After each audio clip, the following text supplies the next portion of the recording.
Welcome to Family Business Breakthroughs. Take a second. Imagine a peanut so big and flavorful that it would put a small Virginia town on the map.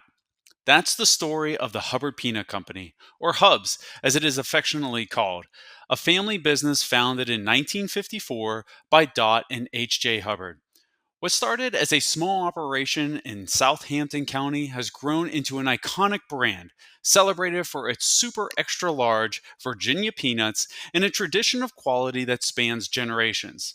Today, we get to hear the story from Marshall Rabil, the grandson of the founders and the new president and CEO of Hubs. We'll explore how he's stepping into leadership, balancing innovation with tradition, and translating family values into brand identity and community impact. Marshall, welcome to Family Business Breakthroughs. Thank you, Jim. Very excited to be here today and chat with you. Yeah, man. Before we get started and everything, I take tons of notes. So if I'm looking down by any means, it's because I'm writing down everything that you're saying and getting things going. So I don't want you to think that I'm just looking down. But before we dive into your personal journey, I'd love for you to kind of tell us a bit about the origin of Hubs. Yeah, I love the story. My grandparents started the business from their home here in Sedley, Virginia in 1954. My grandmother was a school teacher, and my grandfather was an accountant and the purchasing manager at Union Camp, which was a local paper mill here in Mm, town. When my grandmother was actually pregnant with my mom, back in the day, teachers couldn't go back to school when they were pregnant. They couldn't go back to work when they were pregnant. And mm, so she had a little more time and had, my great grandfather had a peanut farm here in Southampton County. And she was literally picking peanuts out of the farm and was cooking them in a unique way. So the unique way is called blister-fried cooking. So they're soaked in hot water and then they're fried in oil, like deep fat fried in okay. oil, as opposed to like a dry roast in the oven. So she used the old-fashioned way of water blanching, like the way we would blanch our vegetables to Mhm. preserve them and freeze them for the winter. She did that with the peanuts, but then directly put them in the fryer, so it made them really crunchy and super flavorful. And she would just package them up and give them to some of her friends. That's how it started. And then her friends and the people around town were like, "Man, Dot, you've really got something going here." I think this is an origin story for a lot of businesses. It's like you start giving product away, and people are like, "Wow, Mhm. you're onto something. Have you ever thought about selling them?" And then I think she and my grandfather started talking, and they were like, "You know what? I think let's try this." The only game in town was Planters, and they were. My grandfather would go to the local pharmacies and the hardware stores, Mhm. and he talked to the clerks there and said, "Hey, you've got Planters here for a nickel. Well, I've got Hubs."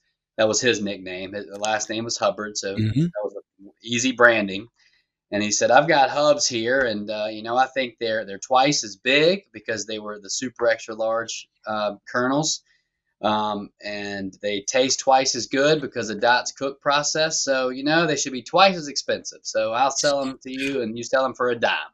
So he started selling dime bags of Hubs next to nickel bags of Planters, and that was kind of how the story began, and the specialty peanut industry was born. And so what as we grew, my grandmother would go to the shellers and say she wanted all of the peanuts that did not go through the screen. So that's how they Mm. grade the different varieties.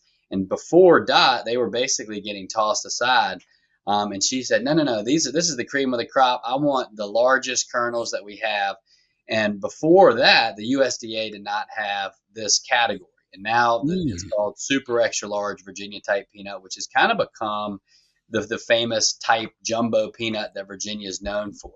Wow. And so she created the category as well as the cook process that has become synonymous with Virginia peanuts, because there are about 20 plus companies in Virginia, North Carolina, South Carolina that took her model over the last 70 plus years and have developed their own brand. So it's been pretty cool to see that she started a trend that has morphed into many businesses. But the American Peanut Council did credit her posthumously as the founder of the specialty peanut category. So that's kind of how it started right here in Sedley, Virginia, and in their little home.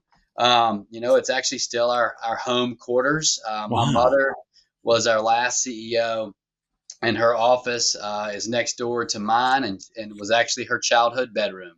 And No so way. our corporate offices and where we still cook our peanuts and warehouse a lot of the raw materials was literally their home. And I'm looking across the street from another house. We're in this residential neighborhood, but we've built out um, the company on the land that we had. And once we outgrew that, we had to buy additional land and a building for shipping and new production, and that's in Franklin. So we can get into that a little bit more. But it started right here in this little home, and we're still in this little home. I love it. What a great story. Now that you've also made me hungry, I can certainly understand why these peanuts are the best. And actually, just to bridge the gap, we are also in a house built in the early 1900s. That's where our office is as well. Nice. And yes, we all have different bedrooms here in the house. And our, our office or our meeting room is the kitchen. So That's awesome. yeah, that's so cool. I love it. So your mom started working in the company then. Mhm. So did she just transition right into the company when she got older? Lynn was Yeah. also a school teacher. I was a school teacher Oh too, so wow. we've all been teachers. But Lynn was a school No way. teacher, and she was working, helping out with payroll. She was teaching, helping out with payroll, and her siblings also helped with, packaging and delivering and things like that in the 70s, really. But she was talking with my grandparents, and she ended up coming back full time in 1979. She stopped teaching and saw the opportunity to really take this business to the next level. And so she came back and was kind of the first succession plan, and really led the second generation and us through kind of the technological revolution of the 80s with my aunt. And her brother was really Harvey was really working with my grandfather in production, and so it was more of the family was involved in the 80s and early 90s. Mhm. Now it's just me. My mom's retired, but Lynn was here for 40 years, and still Wow. is an executive advisor and still very much involved. All of the my aunts and uncles and cousins are still owners, and so we're still very much involved as family owners. And but yeah, so Lynn really grew this business from Mm. where it was through the internet, through UPS and FedEx, and all of those major changes that took place. Yeah. That's pretty incredible. Now, um, you have a very interesting background. I didn't know that. I couldn't find that you were a teacher, so that's something brand new. But you've done a lot of traveling. Like you have held really good positions in other companies. So just kind of walk me through your journey on, from when you kind of maybe got out of school, like maybe you were teaching, then all the way up through when you kind of started at Hubs. Sure. Well, personally, I graduated from Swanee, the University of the South. It's a liberal arts school, beautiful place between Mm, Chattanooga and Nashville. And I went to boarding school as well, and you know, I really wanted to travel and continue to travel and explore other places. I always wondered, why am I from Southampton County, Franklin, Virginia? Why both sides of my family were here. Like trying to think about your purpose and what life is like in other places. And I was just really curious about other people's existence and what that looked like. And I needed to travel and explore. Honestly, like I had an idea for a school after an experiential learning program that I took at Swanee in Costa Rica. This summer really kind of changed my perspective on education and how experiential mm, learning really was the path for me to really soak up information and connect with people through experiences. And so I wanted to start this international school, but I needed to have some international experience. I wanted to travel, and I needed somebody to pay for me to travel. And so the first stop was the Japanese embassy in Atlanta when I was still at Swanee, and I went and mm. interviewed there for the JET program. because the Ministry of Education in Japan has a program where they bring native English speakers into the Oh, country and they wow. place them in small villages or cities or whatever. And I ended up in Nishi-Yoshino-mura in Nara Prefecture, which was an amazing place. I was the only foreigner in the village. I was there for a couple of years, and I taught everything from preschool to adult English conversation classes, but really was just kind of an American ambassador and talked and taught U.S. culture. I was Mhm. able to travel and base in Japan and make yen. So I was able to go to other parts, Southeast Asia, and during some of our holidays. Um, and I loved that. I was there for 2 years and really got a great. It was a great study of self, Mhm. as well as just understanding the Japanese culture and other ways of doing things and different mindsets and then I was continuing on this path of wanting to start this international school concept that I had that I still have. But I started working for Carpe Diem Education, which is a gap year program that was based Mm. in Portland, Oregon.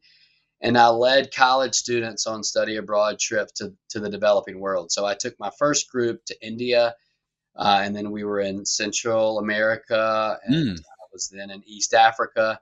And every semester had a variety of components. There was service work, there were service elements, there was adventure elements, there was language elements. Whatever the region of the world was really how we built the curriculum. And so it was fun to kind of work on building out those curriculums, but leading those programs as well.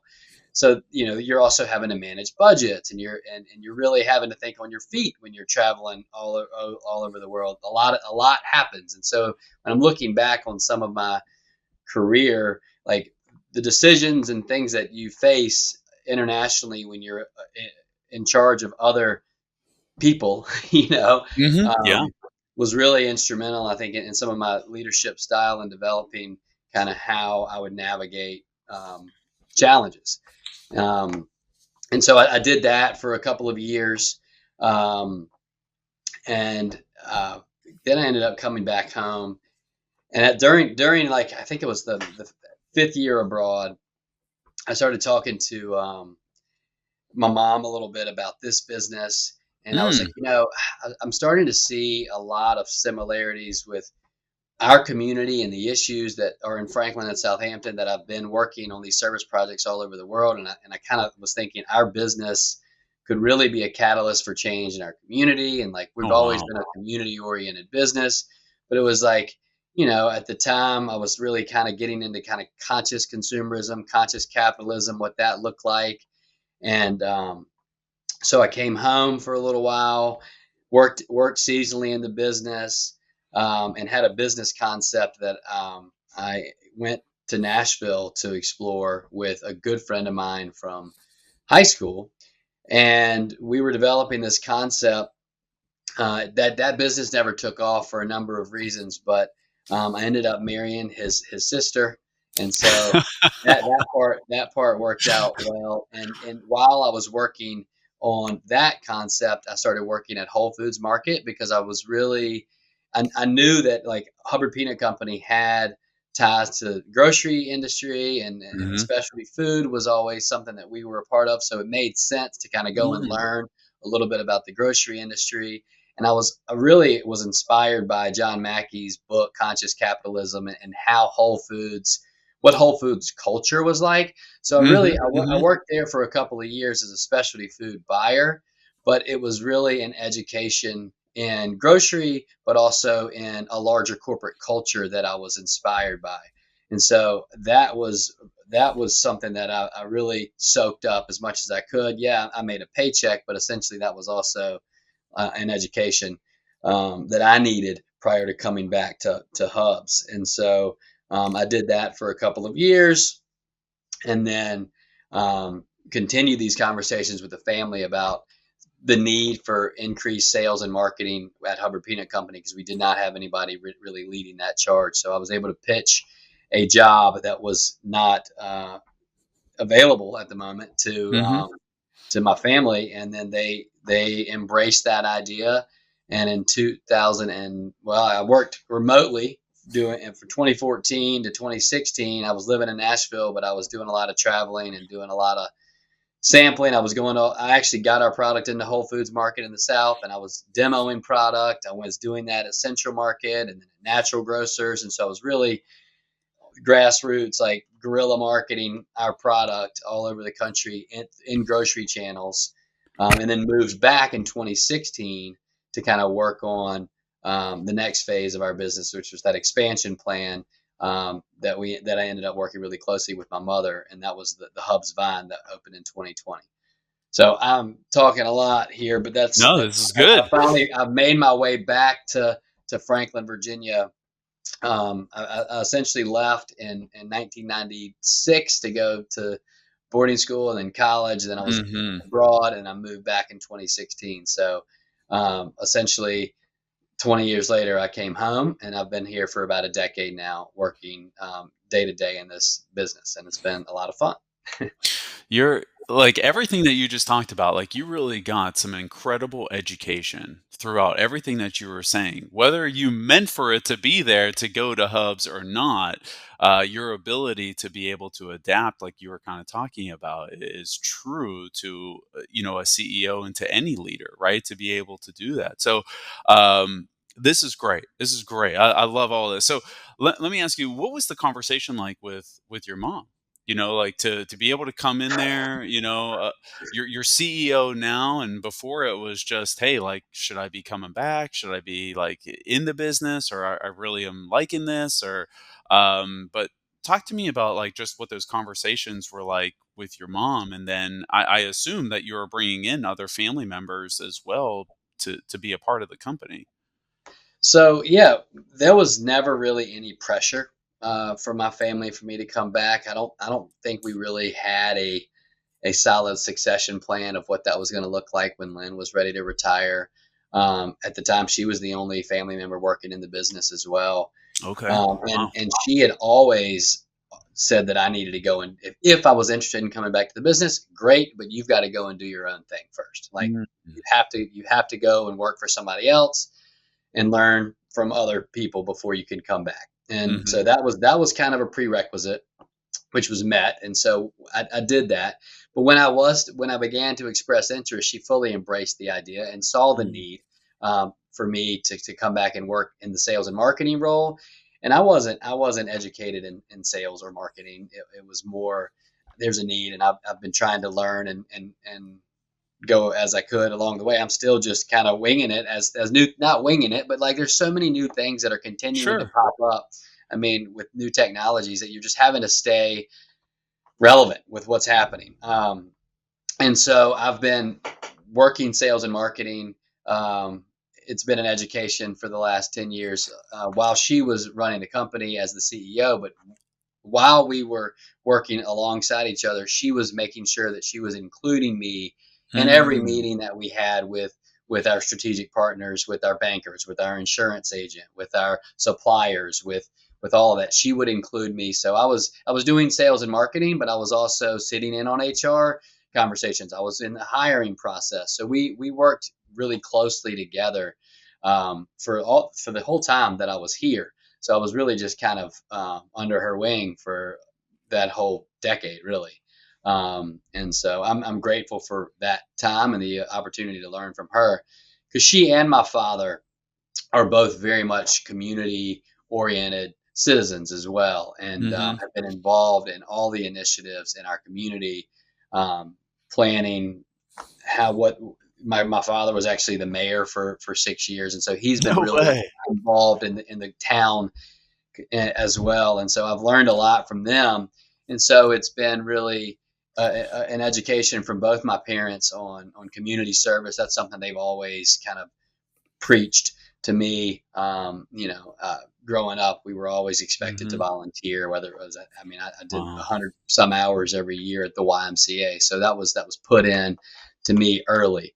And so watching them balance community service, business, family, they were really great teachers and inspirational for me to kind of do what I'm trying to do now, which is really put Hubs in our community as a community oriented brand, and really focus on that my grandparents were the same way, but now we're just being more intentional about that messaging and how we're trying to um, articulate our core values to our new hires and what that Oh, wow. means, to us and our legacy, our family's brand is about this community. And so it's, those conversations have took place over the course of a lifetime, really. My mom just rolled in, and she comes in occasionally still, and yeah. So it's been good to have her and my father and my aunts and uncles and everybody as teachers, really. Well, you talk about it, so well. And from a teacher's perspective, my sister was also a teacher, and teachers have the ability to provide the greatest service. It's a selfless position. You're trying to pour yourself and education into others, which is probably, and I assume, the reason why all of you have thrived so well in your businesses. You're trying to pour into your people, into your community. Really quick, you told me a story about the painting that was behind you. Right. And for those who are watching right now, I'd love for you to just briefly go over, just talk about that community aspect too, because people were probably looking at this and they're saying, What is going on behind you, Marshall?" But it's a community project as well. It was a part of you giving back. That is a new community project, and it happened to be I needed a new piece of art, and that fit that wall well. But so for 3 years, we've hosted and kind of led the charge on a festival called Homegrown Harvest Festival, and it's really a celebration of the bounty of Virginia. We've got incredible ingredients here from the Atlantic Ocean to the Chesapeake Bay. Our oyster game is on point. Like obviously, peanuts and hams have been really important in Southampton County, but then we also have the wines Mm, in Virginia that are great. And so, as a peanut business, I've looked at how do we make peanuts sexier than they are. I mean, they're a great snack, but like we've also partnered with a lot of chefs that use our peanuts mhm. in dishes, and they really make them look good and can incorporate them in a variety of ways. So we had these partners that we were working with, and so in Japan, they really celebrate the seasonal changes and they eat seasonally really well. And so I'd always kind of wanted to do some kind of festival that celebrated the great ingredients that we have and the harvest of the peanut harvest in the fall. It's a beautiful time of the year here. Weather's great. I mean, there's just this earthiness as the peanuts are being dug around. And so we started this fundraiser celebration with the food bank about 3 years ago. We've been working with the food bank for 5 years since we moved to the Hubs Vine, and there's another project that we've been doing. But that is a 3 day kind of music and food celebration, and we're raising money for the food bank, which funds Izzy's Field, Mm, which is the first farm to food bank project in the Commonwealth of Virginia. And we have a single origin peanut project where we've partnered with Elisha Barnes. Now, I love single origin coffee and cacao, and I learned a lot about that while I was in the tropics, and I saw how mhm. important those crops were to those communities. And so the idea of partnering directly with a farmer who is still shocking peanuts the old fashioned way, Wow. preserving that art and history of shocking peanuts. And that is a project that Izzy's Field project. We buy all of that crop, and then some of the sales of the single origin goes to Izzy's Field and to the food bank. But this project, Homegrown Harvest, also funds that field project, which is we have a community corn harvest where that goes directly to the food bank as well, which is really cool. And then we also work with T2 Fitness Foundation, which does healthy lifestyle classes for women in our community with hypertension Oh, that wow. have That's great. diabetes and other issues. And so our partner there does that. And then the Crop Foundation, Kip Poole is a partner of ours, and he manages all the chefs. And he's also really passionate about education and experiential learning. So that all came back full circle. And so we provide culinary arts scholarships to students in our local high schools. So one other thing that's really cool about Homegrown is we've got the Franklin City Schools, the Southampton County Public Schools, and as well as Isle of Wight County Schools. Those students all came and have worked alongside the chefs to get the Mhm. real world experience with some phenomenal chefs that have restaurants in Richmond and even Nice Wonder Farm where Travis Milton is out in Bristol. We've got Virginia Beach chefs as well that are here, and these students get to work alongside Man. them, and so it's been a really interesting community project. And I actually had hired somebody to do like a plein air painting, and they ended up bailing, and I was really bummed. And one of our partners who has a coffee shop asked about, hey, do you happen to have an extra ticket? My boyfriend is in town to. He was doing a mural at the Vibe District in Norfolk, and or the Neon District in Norfolk, and I was like, would he paint a mural because I need an artist, and so he live painted this, and No way. it was very different than what I think we were gonna have, but he's got a really cool kind of, it was a neat urban kind of ag fusion. Um, Mhm. so while the bands were playing and the fire, it's all open fire cooking, and the fires were going, Burke was there painting this, and so I ended up getting that at the end, and it was, I looked at it, I was like, man, that I've got a wall for it, I need a piece of art there, and so that's why it's only been hanging up there now for about a month, but um yeah, that's what that's from. But I Homegrown love Harvest it. Festival, yeah. That's so cool, man, and I love how you mentioned, like, the partners that you're with as well, just going on your website and taking a look at it. It's not just, "Hey, I'm just gonna sell these here." I'm partnering with the local people that are there as well with me. Also, shout out to one of your partners that, does a peanut butter stout beer as well. Yeah, Uh, let me tell Dancing you, that Brewing, yep. yeah, that is, I love it. I like my beer as dark as oil, so, I was like, "Man," I was like, "I gotta get my hands on some of this too." Well, send me your address. We'll shoot you a 4-pack or something. Yeah. But, oh, man, so, like, community is so big with family-owned businesses, they are such a huge part of the actual community of just whether it be employing the people that are around there all the way through really supporting, these like the local food bank that you're talking about, supporting, different chefs and different artists that are in the area. Like you're just touching so many different places, which I love. So let me just really quick ask you about because I love how you mentioned the chefs. It's great innovation. It's great legacy. At the same time, the food industry, you probably know, it evolves so quickly. It's all over the place. So how do you decide when you want to innovate and when do you stick with what's been working for decades? We're 71 years old, and that's it. That's our core business is selling salted peanuts and some chocolate covered peanuts. We've got two major SKUs that we really want to focus on. I mean, that is the bread and butter of who we are. That's what Dot and HJ created. And this green can Mm. right here, um, with this key that pops into the can is is is who we are, and that is who I want to continue to be. But we Mm. have to continue to do little things that give people a reason to check us out. If you haven't heard of us, maybe that beer, that collaboration with Nanceman Brewing is a reason that you've Mm. seen Hubs, or maybe it's you saw us at Shag Bark on the menu at Walter Bundy's restaurant, and you saw Hubs because of that partnership. So we try, the way that I like to innovate is through small batch releases or collaborations with other people and getting in front of their audience as well. So that's a kind of a marketing technique of mine.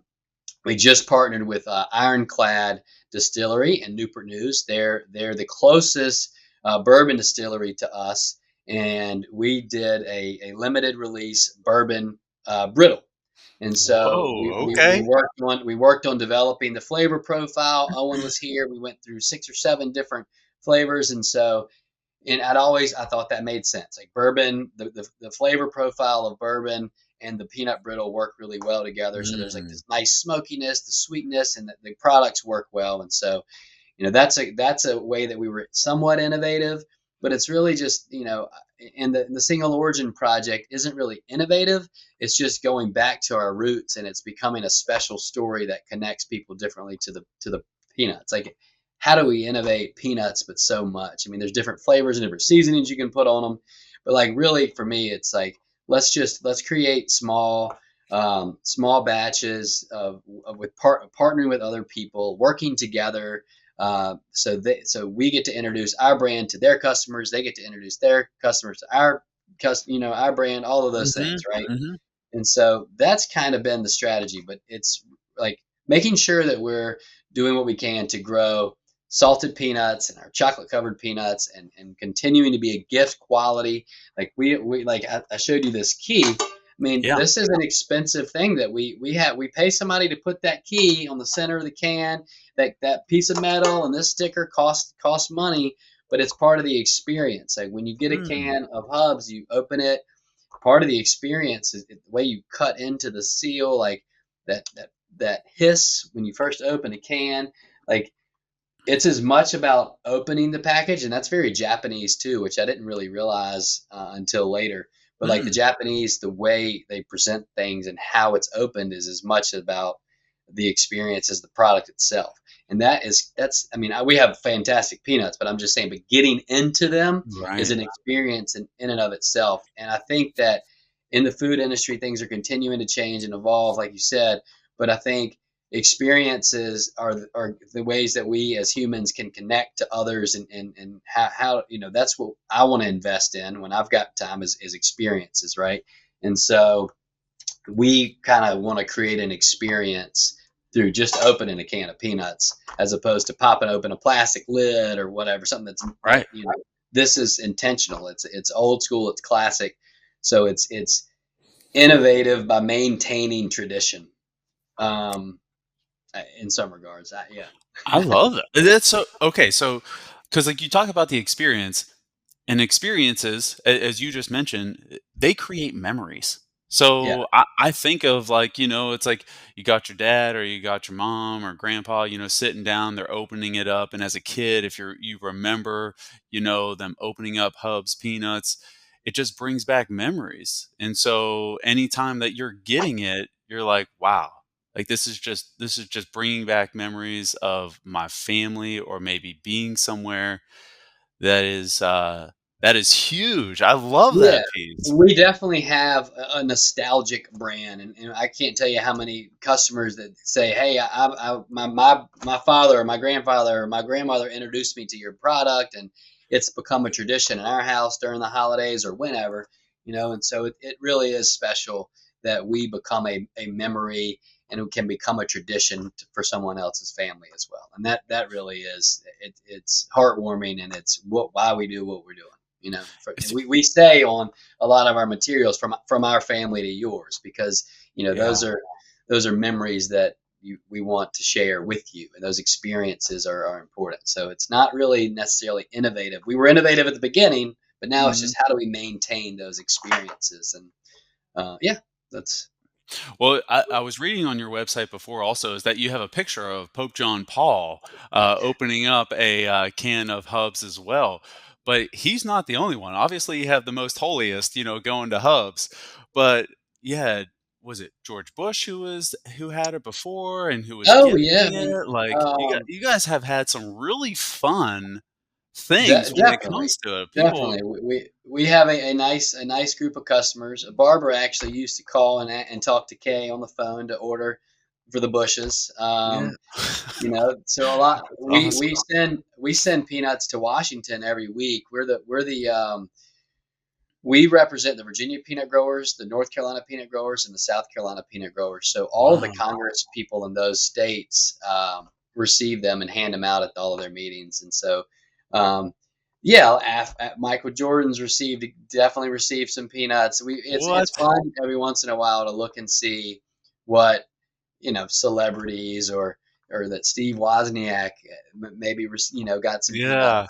Or, there's all sorts of different people that have interacted and engaged with our brand, which is fun. And yeah, we will continue to do that and work with that. And that's one of the things that I like. The golf space, the tennis space, the music space. For Wow. me, food, music, and sports are the languages that we all speak. Right. That's been really part of my philosophy. How do you connect with others? And you do it through food, music, and sports because that's what we all understand. And so we have a product that happens to work really well with those industries. And so we've partnered with a professional golfer. Mark Hubbard has been wearing our logo. My grandmother was a great golfer, and so that's kind of an ode to her as well. No way. I played tennis growing up, and we partnered with McCartney Kessler, who is top 30 in the world. She's actually going to be here next Thursday. She's going to come to the What? plant, and we've been backstage gifts we're a partner with Floyd Fest.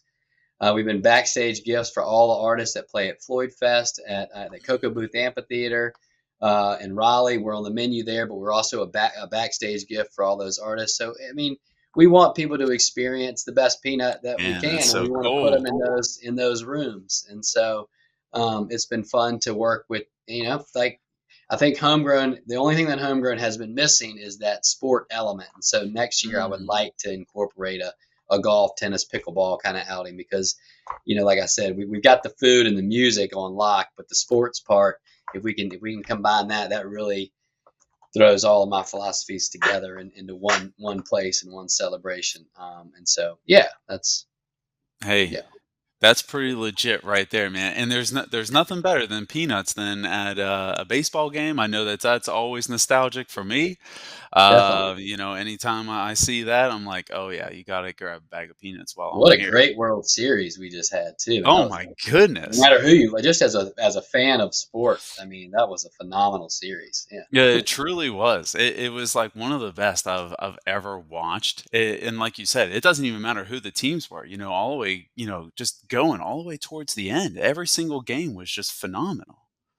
They had the Dodgers actually had a peanut man. I can't remember his name. Rod, we did a little partnership with them 4 or 5 years ago.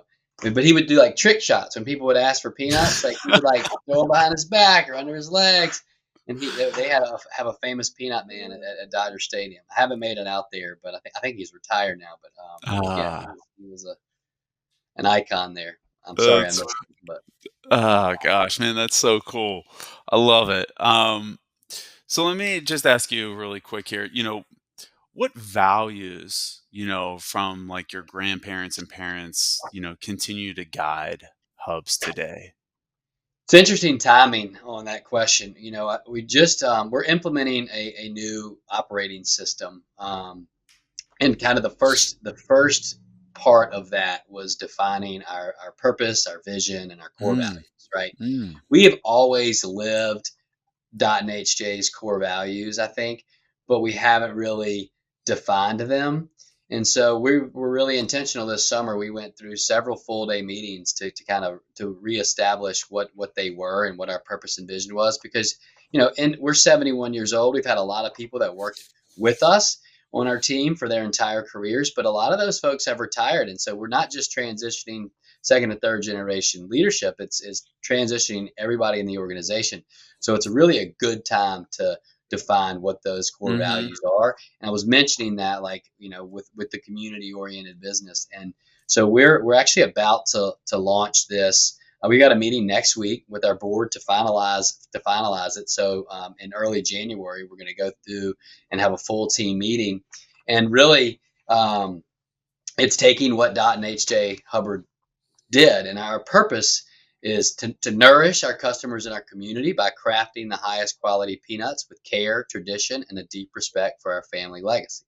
That's our purpose. And so when I think about that, nourishing our customers and community, the word nourish is really important for the work that we're doing with the food bank and some of the initiatives that we have. And we want to craft with care. And so attention to detail, quality, teamwork have always been a part of who we are, and that's what Dot and HJ instilled in all of our team. But we're about to launch these right now, and our core values are going to be crafted with care, grounded by our roots, be nutty, make work fun, stay hungry to learn, own it every time, and then it takes a village. We're in this village of Mm, Sedley, and we're using kind of food puns and connotations, but that's it. We craft with care. We dependable, reliable, consistent, honest. You mhm. know, hardworking. Those are the values that we've tried to put into the six that I just named that we're going to launch with some with our team here in a couple months.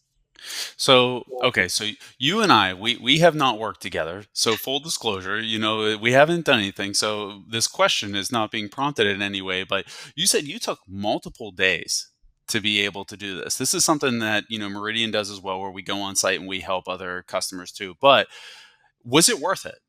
Was it Oh, worth it for you to do? well, 100%. I mean, you think about, this becomes our guidebook on how we work as a Yes. team together, how we hire, how we look at our coaching sessions with each other. Like we go through the core values and we say, well, you didn't really, made a mistake, but you didn't really own it. You were blaming someone else. Like that's not who we are, or whatever it may Love be. it. Um, Yes. I even used examples when I first was launching this with our team in August, and kind of going through kind of where we were going, because our executive team had been gone for, we had a full day meeting out of the office for 3 days, and I said, well, this is kind of what we've been working on, and I said, and one of our first core value is craft with care, and I said, and that is from every email we write to every key that goes on the can, and I said, and for me, I was working on something. I was probably on my phone writing an email quicker than I should have, and I recognized that I asked a question and I ended it with a period instead of a question mark. Hmm. And I told them, I was like, I was somewhat embarrassed. I just was working on these core values and I was rushing through something, so I did not craft that email with care. Hmm. I've rushed through it. I used a period instead of a question mark, but I'm owning that mistake. I know that I need to pay more attention. I was just using that as an example, Yeah. of Come like on. of Yep. how that can be, used throughout everybody in the organization and every role that we have. And so I am excited to launch this. We're kind of looking at kind of our functional accountability chart, and like everybody's what winning looks like, and we're defining it all through these core values. So this was a prerequisite to getting to the next step of this process that we're implementing. Yeah. So it's This definitely is worth it. So, I yeah. mean, yeah. When we talk to owners and CEOs and we work with them one on one, to do this stuff sometimes feels soft. And they're like, how is this driving the bottom line? And like you kind of just mentioned here, it's the guidebook. Like, so let me ask you this. How are you going to make sure like your employees know about it? What are you guys going to do from that perspective? Because I'm sure you got plenty of employees that are there, not just the executive team. Yeah, well, we're gonna have a full day coming up in January after we get through the holiday season, where we're Hmm. gonna launch this and talk through it. We've got another one planned in Hmm. May where we're gonna go through more of like breaking down a dollar, so people understand, because profitability is important, but we also want everybody to participate. If we're successful financially, we want to put a plan in place that everybody is able to see what they're doing and how they get to participate in the profits. So we have exercises planned through May now on how we're going to include the team, and then we have one-on-ones where we're going to look at everybody. We're going to look at their Mm. three basically KPIs, right? What their daily obsessions are, and then what that means for them. And then at the end of the year, well, we're gonna create this new value share plan where they know that if they've been winning, then they're going to participate in this bonus structure. And so we want to be more transparent with that. And so we're gonna start rolling it out in January. So I'll have to talk to you in another year to see kind of how that's been Yeah. going. But I did hire a coach to help hold us accountable to that process, and that's been really helpful because this has been something I've wanted for a long time. But we needed to get through this expansion, we needed to get through this transition, and this is like year one for me, and this is a priority that that's my year one priority. Really, is we launched a new website, and then putting this in place is my year one goal, because then we got to get through this year so we can get to the next 3 year to the 10-year milestones that we're trying to hit, right? So this is going to be hopefully our guide throughout everybody in the organization, and I'm looking forward to seeing how it goes. You're speaking my language right here, Marshall. Let's go, baby. Let's go. Like, you did great. And, I don't want people to miss what you just mentioned, which I thought was extremely powerful. You said the three daily obsessions that they have of what success looks like, for them in their position. That was just, man, that was so good because people stay hyper focused. And like you mentioned, you're breaking down what a dollar looks like, and you're also breaking down what a day looks like for them. So they have impact. They have impact on the entire company and everything that's being touched throughout it. So, way to go, man. Kudos to Well, you. we'll You're like see. Like I awesome, said, man. come back in a year and hopefully this thing, we create the flywheel, right? And then so Yeah. we're trying to just kind of keep the momentum, but we're gonna try. We're working on Yeah, you're doing good. All right. So we're kind of coming up to the time that we have. I know you're a busy man, and one of the things that I always enjoy asking owners, asking CEOs, you look back on your journey, from joining Hubs to becoming CEO. What's the biggest lesson you've learned about, leading a family business? it. I'm learning them every day. You know, patience, persistence, and having kind of I think the right mindset. Like people, I think instead of being paranoid, I was at a an event in September, and I was talking to the CEO of another company, and he was talking about the term pronoia versus paranoia, and believing that the universe is working with you if you allow that to happen. Now, I'm not Mm, trying to get all existential, but like I really do believe that if you're putting out the right energy and believe that people are not necessarily out to get you, but out to work with you, that you can mhm, achieve a lot together as an organization, as a community. And I really do believe that. And I see that every day in our organization and in my life in general. But it takes patience, it takes persistence, it takes a lot of work, but you got to have the right mindset as well, mm, and you have to believe that things are going to work out. I mean, some of this is the manifestation of things, but it really, if you're doing all the work and you're following the process, and you're surrounding yourself with smarter people than you are, the best thing that I can do is surround myself with people that are way smarter than I am, which is what I have now with our operations team, with our finance team, and so I'm grateful for them. So that the biggest lesson is, so I don't I know my limitations, you know.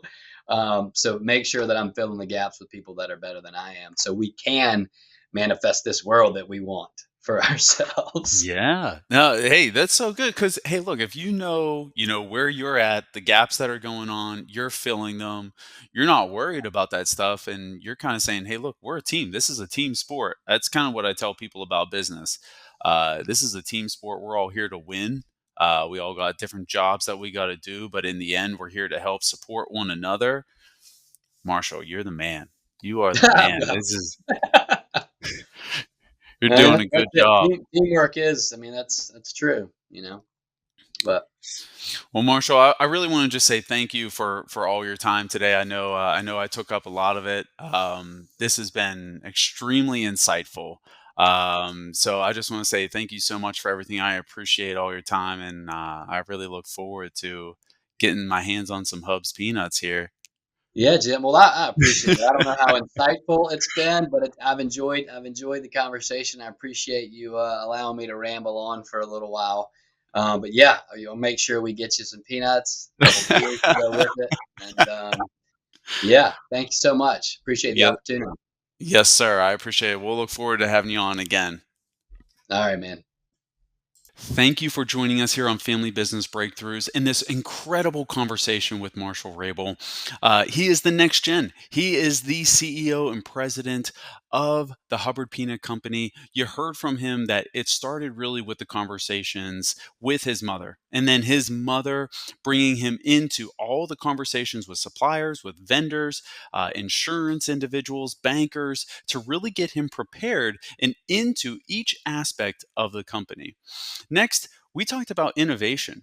You know, His grandparents had a big vision for the company, and his grandmother Dot, man, she saw that people were wasting away these large peanuts, and she goes, "No, bring those over to me. That's exactly what I need for our business." And Marshall has now taken it one step further to being able to pair up with other leaders in his community, chefs, breweries, you name it, to be able to expand Hubbard Peanut Company and who they are, their name. He talked about the great community impact that they have, which we love to see and know that all family businesses within their communities not only support just the employees that they hire, but also the other businesses that are there as well. And then he talked about the multi-day meetings, determining the vision, the purpose, the core values of the business, and that it took them several days. They invested a lot of time and effort and money into getting these together as the guidebook together. Now, I mentioned, Marshall and I, we have not worked together, but this is the key thing that Meridian also does as well. We do the one on one coaching, we do the core values, we do the mission and vision, and crafting that with you, sitting together and pairing with you to help with that in your business. And you heard Marshall say it was totally worth it. Totally worth it. And in the end, he said there's three things that, as a CEO, he would provide that as advice: persistence, patience, and mindset. And if you have the mindset, you're a learner, which I saw Marshall was, he wants the best, then he was totally open on being able to do these right things to be able to get the company even better than what it was into the future. So, again, if you need help with any of your mission, vision, core values, you are looking at one on one coaching and you would like us to come alongside you, you just want to talk about it, give us a call, reach us out with an email. Contact information is down below. Just want to thank you all for being here today on Family Business Breakthroughs, and we'll see you next time.